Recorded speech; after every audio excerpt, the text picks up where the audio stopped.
Tired of manually copying data between Salesforce and QuickBooks? Here's how to integrate them in 5 minutes and eliminate double entry forever. We'll go to the Salesforce AppExchange, find the QuickBooks connector, install it, and set up the sync. Let's start.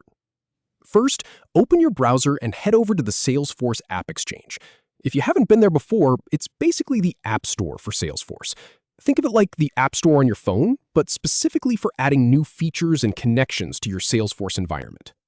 This is where you'll find all the trusted integrations, so you know you're getting something that works well with your system.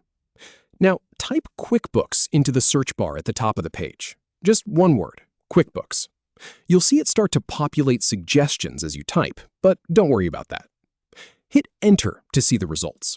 This will bring up all the related apps and connectors. You might see a few different options here, but we're looking for the official one. From the list, click on the app that says QuickBooks Online. That's the one we want. It's the most current and widely supported version for syncing.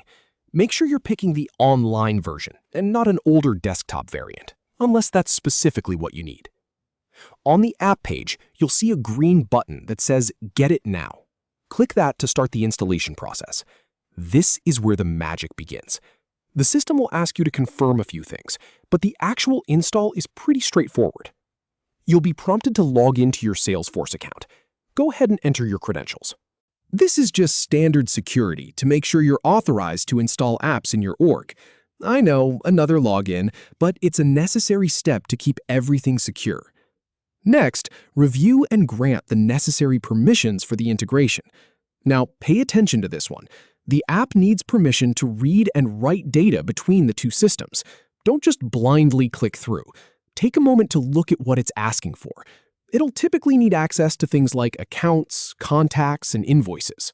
This is completely normal for a sync tool, but it's always good practice to know exactly what you're authorizing.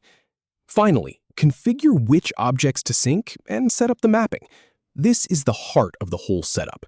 You'll choose what data flows from Salesforce to QuickBooks and vice versa. For example, you might want new Salesforce opportunities to automatically create invoices in QuickBooks, or you might want QuickBooks customers to show up as Salesforce accounts. The mapping screen will let you match fields from one system to the other. I usually start simple with just accounts and invoices, then add more as I get comfortable. And don't forget to test the sync with a single record before you let it run wild on your entire database. Trust me, that little step saves a ton of headaches. And there you have it. You've just connected Salesforce and QuickBooks. No more copying and pasting. No more double entry. Your data now moves between the two systems automatically, which means fewer errors and faster invoicing. This is exactly the kind of setup I've seen transform how sales and finance teams work together. Give it a try and see how much time you save. Thanks for watching.